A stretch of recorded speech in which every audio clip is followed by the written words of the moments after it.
നാരായണം നമസ്കൃത്യ നരം ചൈവ നരോത്തമം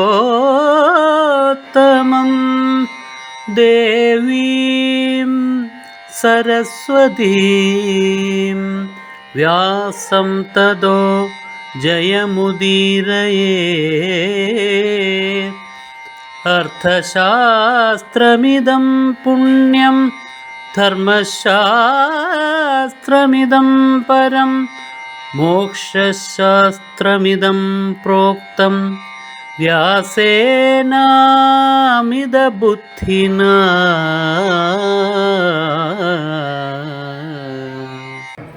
അതിഭൂതമായ നിദൈവമായ ധ്യാത്മമായിട്ട് ആരാണോ എന്നെ അറിയുന്നത്, പ്രയാണകാലത്തിലായാലും ആ യുക്തചേതസ്സുകൾ എന്നെ നഷ്ടപ്പെടാതെ എന്നെ വ്യക്തമായും പ്രത്യക്ഷമായി അനുഭവിച്ചറിയുന്നു. അതാണ് ഈ ജഗത്ത് മുഴുവൻ പരമാത്മാവാണ് എന്ന് ഈ അക്ഷരാക്ഷര ബ്രഹ്മയോഗത്തിൽ ഭഗവാൻ നമ്മെ കേൾപ്പിക്കുന്നു. നമ്മൾ ക്ഷരവസ്തുക്കളായി ഈ ജഗത്തിലെ പദാർത്ഥങ്ങളെ മുഴുവൻ കാണുന്നു. ഈ ജഗത്തിലെ ക്ഷരവസ്തുക്കളെല്ലാം അക്ഷരത്തിലുണ്ടായി നിലനിൽക്കുന്നതാണ്.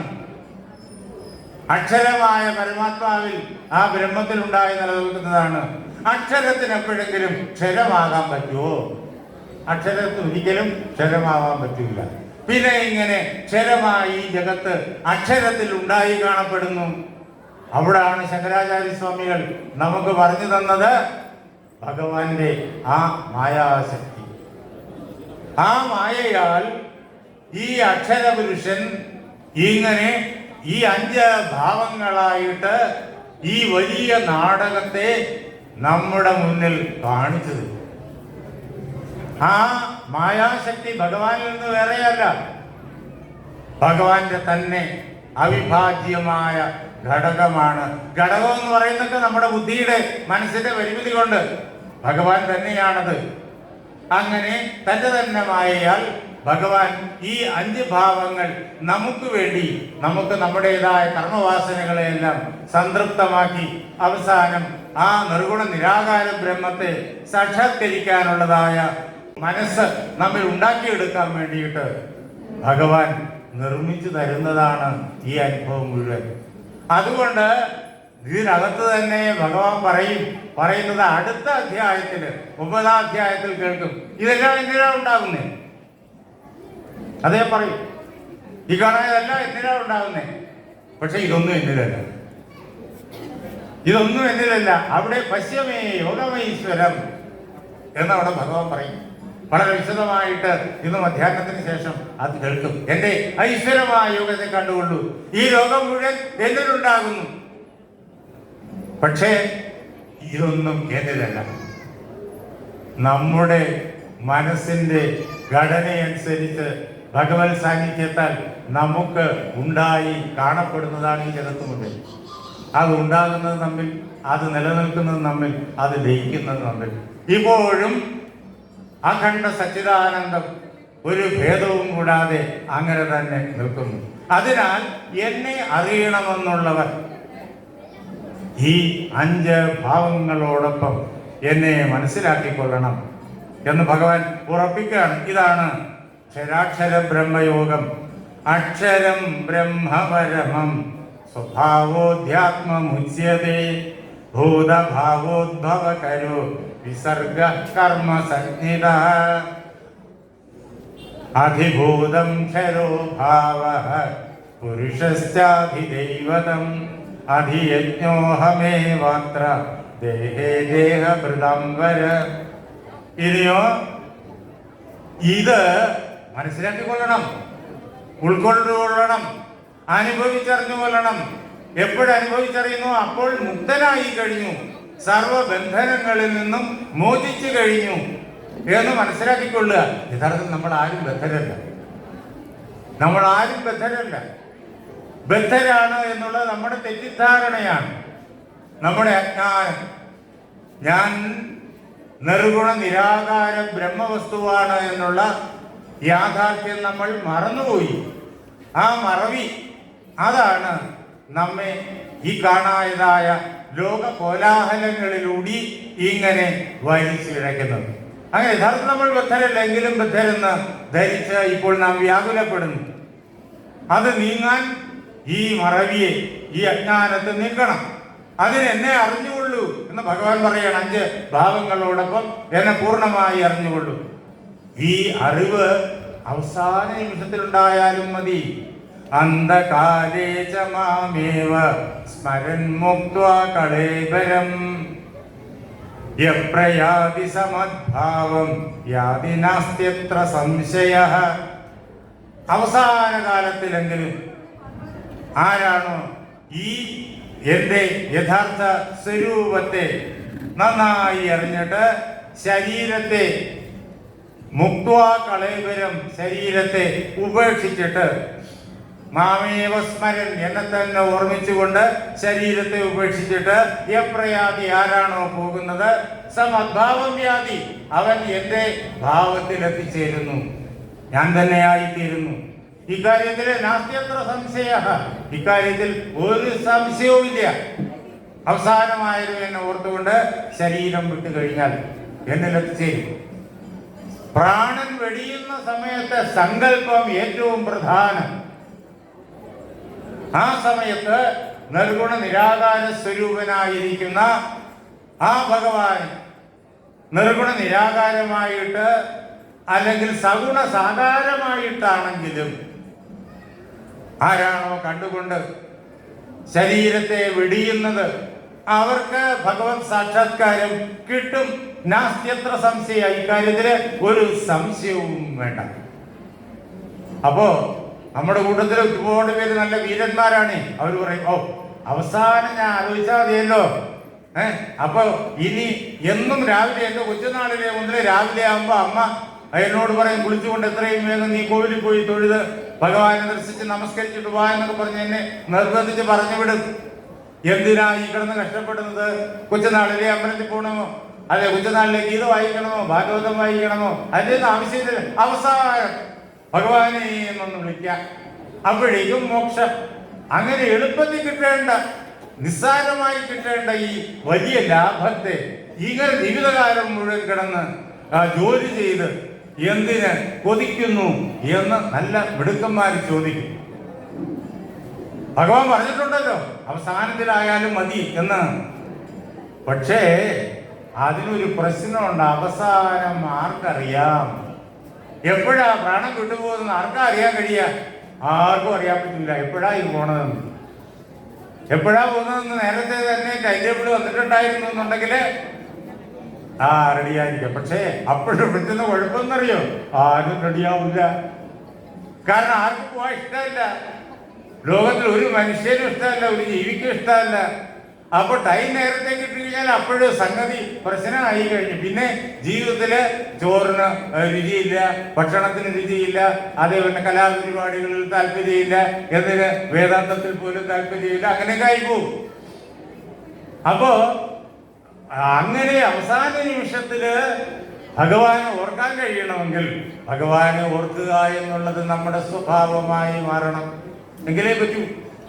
അപ്പോ എപ്പോഴാണെന്ന് അറിഞ്ഞില്ലെങ്കിൽ പോലും പ്രാണൻ പോകുന്ന സമയത്തും ഭഗവാൻ തന്നെ ഇങ്ങനെ മനസ്സിൽ നിറഞ്ഞേക്കും. ഭഗവാനെ നിരന്തരം ചിന്തിക്കുക എന്നുള്ളത് നമ്മുടെ സ്വഭാവമായാൽ അത് തന്നെ വരും. അങ്ങനെ ഭഗവാനെ ചിന്തിച്ചുകൊണ്ടങ്ങ് പോകും. അപ്പോഴേക്കും ഭഗവാനിൽ തന്നെ എത്തിച്ചേരും. അങ്ങനെ ഭഗവാനിൽ എത്തിച്ചേരും എന്നുള്ളത് കൊണ്ട് ആ സ്വഭാവത്തെ, ഭഗവാനെ ചിന്തിക്കുന്ന സ്വഭാവത്തെ നാം വളർത്തണം. അപ്പൊ ഇവിടെ ഒരു സംശയം ഉണ്ടായേക്കാം. അങ്ങനെ ഭഗവാനെ ചിന്തിച്ചുകൊണ്ട് പോയി കഴിഞ്ഞാൽ അങ്ങനെ ഭഗവാനെ തന്നെ കിട്ടുമോ? ഭഗവാൻ പറയുന്നു, ഉറപ്പായി കിട്ടും. യം യം വാപി സ്മരൻ ഭാവം ത്യജത്യന്തേ കളേബരം തം തമേവൈതി കൗന്ദേയ സദാ തദ്ഭാവഭാവിതഃ. ആരാണോ കളേബരത്തെ, ശരീരത്തെ അന്തേ, അവസാന ശ്വാസത്തില് യം യം ഭാവം സ്മരൻ, യാതൊരു ഭാവത്തെ സ്മരിച്ചുകൊണ്ടാണോ ത്യജതി, ഉപേക്ഷിക്കുന്നത്. ശരീരം വിടുന്ന അവസരത്തില് ഏതൊരു ഭാവത്തെ സ്മരിച്ചുകൊണ്ടാണോ ആളുകൾ ശരീരത്തെ ഉപേക്ഷിക്കുന്നത്, തന്തമേവ ഇതി കൗന്ദേയ, അല്ലയോ അർജുന, അതിനെ തന്നെ അവർ പ്രാപിക്കും. ഒരു ശാശ്വതമായ നിയമമാണ്. മരിക്കുന്ന അവസരത്തില് ഏതാണോ ഓർക്കുന്നത് അതിൽ തന്നെ അവരെത്തിച്ചേരും. ഈ നിയമത്തെ ഭഗവാൻ ഈ 6ാമത് ശ്ലോകത്തില് സ്പഷ്ടമായി നമ്മോട് പറയുന്നു. അതുകൊണ്ടാണ് പ്രയാണകാലത്തിലെങ്കിലും എന്നെ ഓർത്തു കഴിഞ്ഞാൽ എന്നിൽ എത്തിച്ചേരും. യം യം വാപി സ്മരൻ ഭാവം ത്യജത്യന്തേ കളേബരം തം തമേവൈതി കൗന്ദേയ. ഇതിഹാസ പുരാണങ്ങളില് എത്രയോ ഉദാഹരണങ്ങൾ ഭഗവാൻ വേദവ്യാസൻ നമുക്ക് ഇതിനു വേണ്ടി തന്നിട്ടുണ്ടെന്നറിയോ? ജഡഭരതന്റെ കഥ ഇവിടെ അമ്മ പറഞ്ഞു, അപ്പോഴേക്കും പേര് ജഡഭരതന്റെ കഥ നമുക്കറിയാം. അദ്ദേഹം പരമാത്മ ജ്ഞാനം നേടുന്നതിന് വേണ്ടിയിട്ട് ഈ ജഗത്ത് നശ്വരമാണെന്നറിഞ്ഞ്, ഈ ജഗത്ത് മായാമയമാണെന്നറിഞ്ഞ് അതിനെ തിരിച്ചപ്പുറത്തേക്ക് പോകാൻ വേണ്ടി അദ്ദേഹം കഠിനമായ തപസ് ചെയ്തു. തന്റെ കിരീടവും ചെങ്കോലും ഒക്കെ ഉപേക്ഷിച്ചിട്ട് അദ്ദേഹം ആശ്രമം നിർമ്മിച്ച ആ ആശ്രമത്തില് കോലാഹലങ്ങളിൽ നിന്നെല്ലാം മാറി കഠിനമായ തപസ് കൊണ്ട് മനസ്സിനെ ശുദ്ധീകരിച്ച് വിമലീകരിച്ച് അദ്ദേഹം അപ്പുറത്തേക്ക്, ഈ പരിധിക്കപ്പുറത്തേക്ക് അങ്ങോട്ട് കടക്കാനുള്ള യോഗ്യത നേടി എത്തി നിൽക്കുന്ന അവസരത്തിൽ ദിവസവും രാവിലെയും മധ്യാഹ്നത്തിലും വൈകുന്നേരവും ഒക്കെ അദ്ദേഹം നദിയുടെ സ്നാനത്തിന് പോകും. അങ്ങനെ പോകുമ്പോ അത് യോഗിമാരെല്ലാവരും അവർക്ക് ആചാര്യൻ പഠിപ്പിച്ചു കൊടുത്തിരിക്കുന്നതായ നിഷ്ഠകൾ ആത്മജ്ഞാനം നേടിക്കഴിഞ്ഞാൽ പോലും നിരന്തരമായിട്ട് ചെയ്തേ പറ്റും. അത് ഭഗവാൻ ഇതിനകത്ത് തന്നെ പറയുന്നുണ്ട്. വിവേക ചൂടാമണിയിൽ ശങ്കരാചാര്യ സ്വാമികൾ അത് എടുത്ത് നിർബന്ധമായിട്ട് പറയുന്നുണ്ട്. അപ്പൊ അങ്ങനെ അദ്ദേഹം നദീതീരത്ത് ചെന്നപ്പോ ഒരു മാൻകുഞ്ഞ്, ആ കുഞ്ഞ് ജനിച്ചിട്ടേ ഉള്ളൂ, പക്ഷെ അപ്പോഴേക്കും അതിന്റെ തള്ള നഷ്ടപ്പെട്ടു പോയി. അപ്പോ ആ കുഞ്ഞ് പരസഹായമില്ലാതെ വളരാൻ പറ്റൂല, അത് അവിടെ കിടന്ന് പിടയാണ്. അത് കണ്ടിട്ട് ഭരതന് കാരുണ്യം തോന്നി. ഓടിച്ചത് അതിനെ എടുത്തു, അതിനെ ശുശ്രൂഷിച്ചു. എന്നിട്ട് തന്നോടൊപ്പം ആശ്രമത്തിൽ കൊണ്ടുവന്നു. എന്നിട്ട് അതിനെ വളർത്താൻ തുടങ്ങി. അതിന് വേറെ ആരുമില്ല, താൻ മാത്രമേ ഉള്ളൂ എന്ന് വിചാരിച്ചിട്ട് അതിനെ അങ്ങോട്ട് വളർത്താൻ തുടങ്ങി. അദ്ദേഹം ആ മാൻകുട്ടിയെ രക്ഷിച്ചത് നല്ലത് തന്നെ. അതിനെ അവിടെ നിന്നിട്ട് കൊണ്ടുവന്നിട്ട്, അവിടെ ആ നദീതീരത്താണെങ്കിൽ വല്ല കാട്ടുമൃഗങ്ങളുടെയും ഭക്ഷണമായി പോയതിനെ അവിടെ നിന്നിട്ട് ആശ്രമത്തിൽ കൊണ്ടുവന്നിട്ട് അതിന് ഭക്ഷണമെല്ലാം കൊടുത്ത് സുരക്ഷയെല്ലാം കൊടുത്ത് അതിനെ വളർത്തിയതൊക്കെ നല്ല കാര്യം തന്നെ. പക്ഷേ മനസ്സതിൽ ലയിച്ചു പോയി, മനസ്സതിൽ ചിന്തിച്ചു പോയി. അധ്യാത്മനിഷ്ഠമായിരുന്ന മനസ്സ് ഇപ്പോ ഈ മാനിൽ, മൃഗത്തിൽ നിഷ്ഠമായി പോയി. അതിന് താൻ മാത്രമേ ഉള്ളൂ, താൻ എല്ലാവരും രക്ഷിക്കാൻ വേറൊരാളില്ല. അതുകൊണ്ട് എപ്പോഴും അദ്ദേഹത്തിന് ചിന്ത അതിലായി, ഊണിലും ഉറക്കത്തിലും അങ്ങനെ തന്നെയായി. ആ ചിന്തയോടുകൂടി സമയമായപ്പോൾ അദ്ദേഹത്തിന്റെ പ്രാണൻ അദ്ദേഹത്തെ വിട്ടുപോയി, മാനായിട്ട് അദ്ദേഹം ഇരിക്കേണ്ടി വന്നു. അതാണ് ഏതൊരു ഭാവത്തെ ചിന്തിച്ചുകൊണ്ടാണോ ശരീരം വെടിയുന്നത്, ആ ഭാവം അവർക്ക് കൈവരും. അത് എന്ത് ചിന്തയാലും ശരി, ലൗകികമായ ചിന്തയാലും ശരി, അധ്യാത്മമായ ചിന്തയാലും ശരി. ലൗകികമായ ചിന്തകളാണ് സാധാരണ മനുഷ്യർക്ക് ഏറെ ഉണ്ടാവുക. അതും സ്വാർത്ഥപൂർണമായ ചിന്തകൾ, അതാണ് ഏറെ ഉണ്ടാവുക. അതും ക്രൂരമായ ചിന്തകൾ, അതും ഉണ്ടാകുന്ന മനുഷ്യർ ധാരാളമുണ്ട്. അവനെ തകർക്കണം, അവനെ ഇങ്ങനെ വെച്ചുകൊണ്ടിരിക്കാൻ കൊള്ളൂല, ഇങ്ങനെയുള്ള ചിന്തകൾ മനുഷ്യർക്ക് ധാരാളം ഉണ്ടാകുന്നുണ്ട്. ഇങ്ങനെയൊക്കെ ചിന്തിച്ച് പോയി കഴിഞ്ഞാൽ രാക്ഷസീ ഭാവത്തിൽ ചെന്നുപെടും. പിന്നെ ജനനം എന്ന് പറയുന്നത് പാതാളത്തിലോ രസാതലത്തിലോ മഹാതലത്തിലോ ഒക്കെയാണ്. ശരീരം ഭൂമിയിൽ തന്നെ, പാതാളമൊന്നും ദൂരേക്കൊന്നുമല്ല, ഇവിടെ തന്നെ, ഈ ഭൂമണ്ഡലത്തിൽ തന്നെ. സ്ഥൂല ശരീരം എല്ലാവർക്കും ഇവിടെ തന്നെ, പക്ഷെ അവരുടെ ബോധമണ്ഡലം പാതാളത്തിലാണ്. അതുകൊണ്ട് ഈ ലോകത്തെ നമ്മൾ കാണും പോലെയല്ല അവർ കാണുക. പിന്നെയോ ആസുരമായി കാണും. കാമക്രോധാദികൾ ഏറെ വർദ്ധിച്ചതായിട്ട് കാണും. ഒരു കാരണവുമില്ലാതെ അവർ ക്രോധിക്കും, ഒരു കാരണവുമില്ലാതെ പലതും അവർ ആഗ്രഹിക്കും. എന്നിട്ട് അതിനു വേണ്ടിയിട്ട് അതിക്രമങ്ങൾ അവർ നിരന്തരം ചെയ്യും. അപ്പോ ചിന്തകൾ ക്രൂരമാണെങ്കിൽ അങ്ങനെയുള്ള പാതാള ജീവിതം. അതാണ് രാവണൻ പാതാളത്തിൽ പോയതും മടങ്ങി വന്നതും ഒക്കെ ആയിട്ടുള്ള കഥകളൊക്കെ അവർ രാമായണത്തിൽ പുരാണങ്ങളിൽ ഒക്കെ കേൾക്കുന്നത് അതുകൊണ്ടാണ്. പാതാളം വേറെ പോവില്ല. അതിനു വേണ്ടിയിട്ട് അന്യഗ്രഹ ജീവികളെ അന്വേഷിച്ച് അങ്ങോട്ടങ്ങും പോകണ്ട. അങ്ങനെയുള്ള തട്ടിപ്പുകളൊക്കെ ഈ നാട്ടിൽ നടക്കുന്നുണ്ട്. വളരെയേറെ ജാഗ്രത വേണം. സോഷ്യൽ മീഡിയയിൽ കൂടി നമ്മളെ കുട്ടികളെ പറ്റിക്കുന്നുണ്ട്, നമ്മളെ കുട്ടികളെ വഴിതെറ്റിക്കുന്നുണ്ട്. അശാസ്ത്രീയമായിട്ടുള്ള തെറ്റിദ്ധാരണകൾ കുട്ടികളുടെ ഉള്ളിൽ വളർത്തിയിട്ട് അവരെ അപകടങ്ങളിൽ കൊണ്ടുപോയി ചാടിക്കുന്നുണ്ട്. അത് നാം കാണുന്നുണ്ട്. അന്യഗ്രഹ ജീവികൾ അവിടെയുള്ളതായ സുഖകരമായ ജീവിതം, ദിനോസാറുകൾ അവിടെയാണ്, ശുദ്ധ അസംബന്ധങ്ങൾ.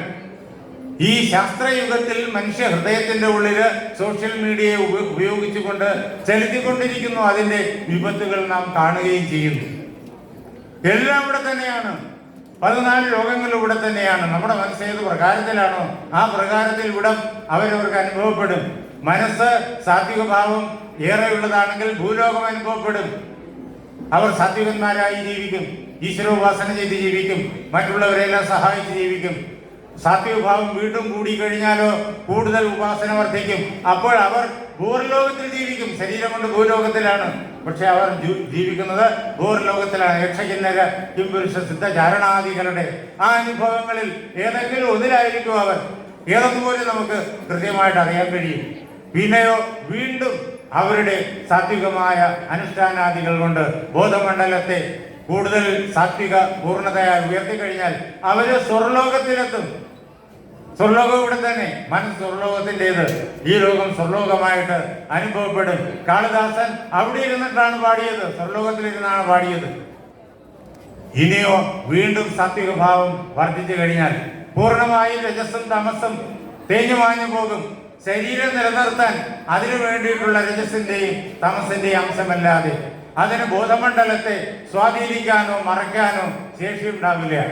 അത് അങ്ങനെയുള്ള ശരീരം നിലനിർത്താൻ വേണ്ടിയുള്ള രജസ്സും തപസ്സും മാത്രമല്ലാതെ ശുദ്ധമായ സാത്വിക ഭാവമായിരിക്കും ഹൃദയത്തിൽ. അപ്പോൾ അവർ മഹർലോകത്തിലെത്തും, പ്രകാശലോകത്തിലെത്തും.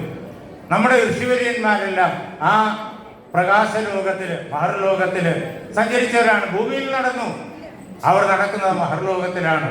അങ്ങനെ മഹർലോകത്തിൽ സഞ്ചരിച്ചവരാണ്. അപ്പോ നമ്മുടെ ചിന്തകളെ നാം സാത്വിക ഭാവപൂർണമാക്കണം. ഏതൊരു ഭാവത്തോടു കൂടിയിട്ടാണോ ശരീരം വെടിയുന്നത്, തന്തമേവൈതി കൗന്ദേയ, അല്ലയോ അർജുന, അതിനെ തന്നെയാണ് പ്രാപിക്കുന്നത്. എന്താ കാരണം എന്നറിയോ? ഇവിടെ ഭഗവാൻ പറഞ്ഞു, മരിക്കുമ്പോഴേക്ക് ഞാൻ ഭഗവാനെ വിശ്വസിച്ചു കൊള്ളാം, വിചാരിച്ചു കൊള്ളാം. ഏതായാലും ഒരു 120 കൊല്ലത്തേക്ക് എനിക്ക് മരണമില്ല, അതുകൊണ്ട് അത് കഴിഞ്ഞിട്ട് ആയിക്കൊള്ളട്ടെ എന്ന് വിചാരിച്ചു നടക്കുന്ന മഹാബുദ്ധിമാന്മാരുണ്ടല്ലോ, അവർക്കുള്ള മറുപടി ഭഗവാൻ പറയുകയാണ്. എന്തുകൊണ്ടാ അവസാന കാലത്ത് ഇങ്ങനെ ഓർമ്മിക്കാൻ കഴിയുന്നത്?